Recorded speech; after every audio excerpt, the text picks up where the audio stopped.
नमस्कार मंडळी, आज कारल्याची भाजी करून दाखवणार आहे मी। तर त्याच्यासाठी ना पांढरी कारली आणलेली आहेत। तर खूप म्हणजे अजिबात कडू नाही होते, खूप छान होते भाजी ही। तर त्याच्यासाठी मी साहित्य घेतलेलं दाखवते।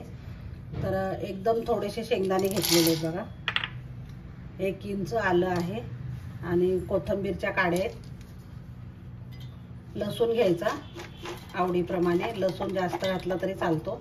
मी असं लसूण स्टोर करून ठेवते बघा, खाली टिश्यू पेपर टाकलेला आहे। आणि जास्त सोलला असेल ना तर असं ठेवायचं मस्त झाकण वगैरे लावून।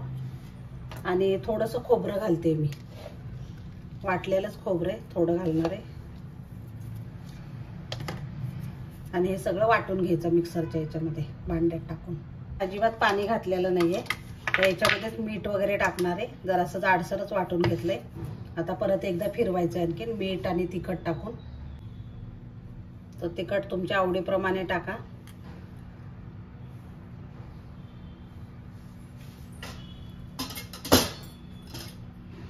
हळद पण टाकायची याच्यातच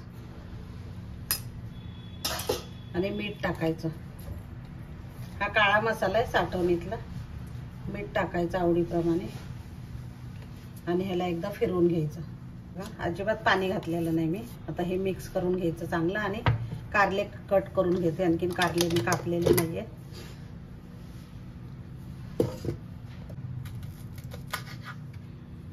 हे धुवून घेतलेले आहेत मी कारले।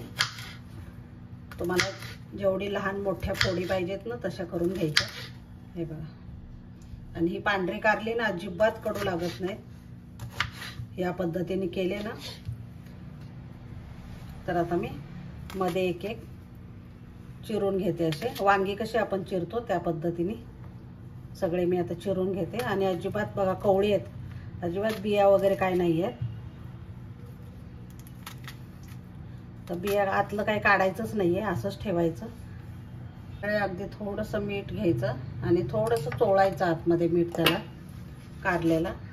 हे अशा पद्धतीने आपण मीठ त्या मसाल्यामध्ये घातलेलंच आहे, तरी पण ह्याला थोडंसं चोळून घ्यायचं सगळ्या फोडींना आणि बाजूला ठेवायचं। तर मी मिक्सरच्या भांड्यातून सगळा मसाला काढून घेतलाय। ह्याच्यामध्ये थोडंसं चिंचेचा कोळ घालते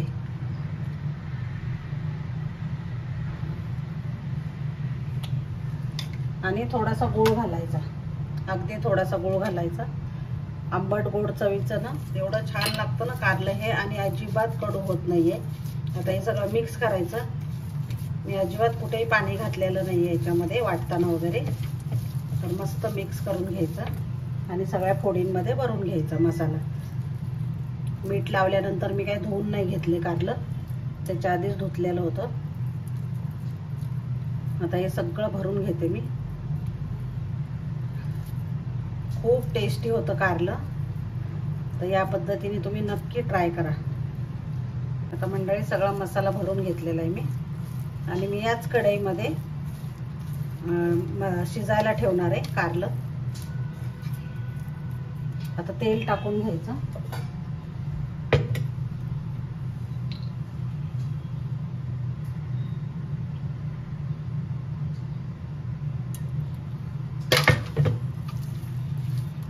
आणि या पद्धतीनेच मी शिजवणार आहे कारलं। दुसरे काय फोडणी वगैरे काय वेगळी करायची गरज नाहीये। आणि दुसरे मसाले पण मी घातलेलं नाहीये, धना पावडर जिरा पावडर काहीच नाहीये। तर ह्या पद्धतीनेच खूप छान होतं कारलं। तर आता गॅसवर ठेवूया आपण कढई। तर आता मी गॅस चालू केलेला आहे मंडळी।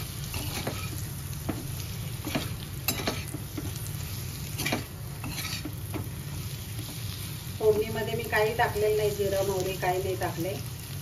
आता ह्याला झाकण ठेवायचं आणि परतून घ्यायचं छान, बारीकच ठेवायचा आणि मस्त परतून घ्यायचं। 2-3 मिनिटांनी हलवायचं सारखं। थोडंसं पाणी वरती वतायचं झाकणावर, म्हणजे छान शिजतं।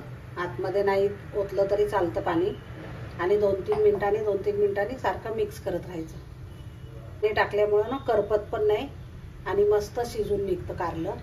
तर आणि खूप टेस्टी होतं। तर या पद्धतीने तुम्ही नक्की ट्राय करा मंडळी। असं अलगद काढायचं झाकण, याच्यावर पाणी ते कढईमध्ये पडू द्यायचं नाही आणि मस्त मिक्स करायचं। बघा कसं पाणी सुटलेलं आहे ह्याला। हे शिजत आलेलं आहे कारलं. आणखीन एक वाफ काढायची त्याला.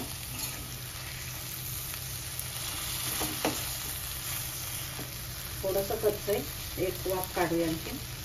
आता परत झाकण ठेवायचं याच्यावर. मंडळी गॅस बंद करायचा आणि 5 मिनिटं झाकण असंच ठेवायचं. मी आता गॅस बंद करते आणि 5 मिनिटांनी उघडते झाकण. मंडळी मी झाकण काढते. अरे हे बघा किती छान आपली मस्त भाजी शिजलेली.